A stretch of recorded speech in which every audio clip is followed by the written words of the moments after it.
आज का मेरा जो टॉपिक है वो है on the application of steady flow energy equation to the compressor. Compressor are basically two types, one होता है रेसिप्रोकेटिंग कंप्रेसर, सेकेंड है मेरा रोटरी कंप्रेसर और टर्बो कंप्रेसर।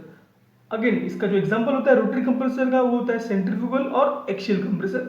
ना हम देखेंगे अभी यहाँ पे रेसिप्रोकेटिंग कंप्रेसर, तो देखिए डायग्राम मैंने बनाया हुआ है यहाँ पे, देखते हैं पहले स्टेटमेंट यहाँ पे। The function of compressor is to compress the air और gas from low pressure to the high pressure with the work input. यहाँ पे क्या करना पड़ता है, मुझे वर्क इनपुट देना पड़ता है।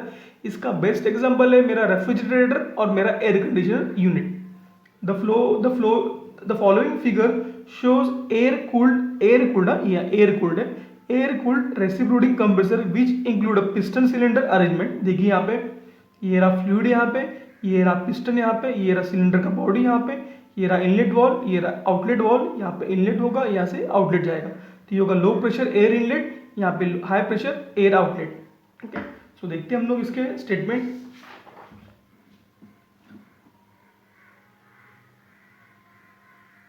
Steady flow energy equation on the mass basis जो है on the mass basis can be written as Q minus W S H equal delta P plus delta K plus delta H. हम लोग बोलेंगे कि say example there is a negligible kinetic energy and potential energy in system, तो delta K and delta पे neglected. Now जो होगा Q जो होगा यहाँ पे देखिए, तो ये होगा देयरफॉर Q यहाँ पे डब्ल्यू एस एच यहाँ पे रखा। मुझे अल्टीमेटली चाहिए वर्क पावर कंजम्पशन, मुझे चाहिए कि पावर कंजम्पशन कितना हो रहा है। सही एग्जांपल हम लोग जब जाते हैं मार्केट में फ्रिज लेने के लिए, एसी लेने के लिए, तो बोलते भाई कौन सा है, कितना रेटिंग है, कैसा है, कितना पावर कंजम्पशन होगा, अगर 24 घंटे चलता है 30 दिन तो कितना पावर लेगा। तो हमें बेसिकली ये कैलकुलेट करना पड़ता है वहाँ पे।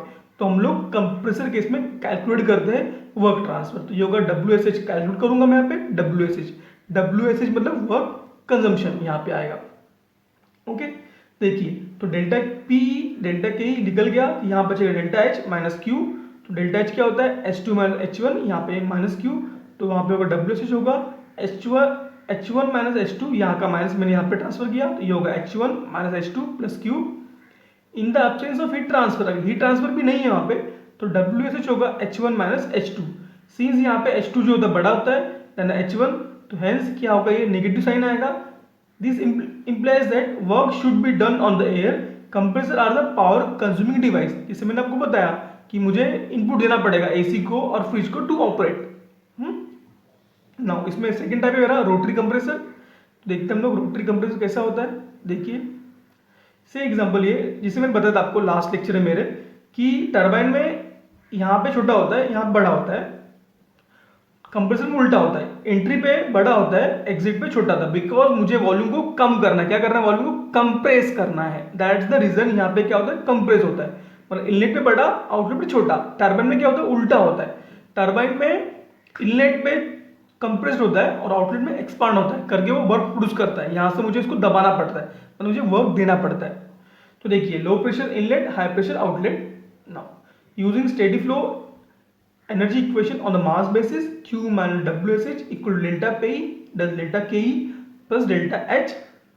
Now अगर सेम कंसिडर किया मैंने कि kinetic energy and potential energy can be neglected, तो ये होगा, ये चला गया, Q यहाँ पे रखूंगा, अगेन WSH यहाँ पे रहेगा, WSH equal delta H minus Q, यहाँ पे again H2 minus H1 minus Q, same यहाँ पे करूंगा H1 माइनस H2। अगेन बोला मैंने कि एब्सेंस ऑफ हीट ट्रांसफर क्या होगा WSH equal to H1 minus H2। अगर यहाँ पे H2 क्या होगा, बड़ा होगा as compare to H1, hence क्या होगा टर्बो कंप्रेसर आल्सो है पावर कंज्यूमिंग डिवाइस। ओके, तो ये रहा all about the compressor. Okay, application of the SFE on a reciprocating compressor and the rotary compressor. So thank you for watching our video.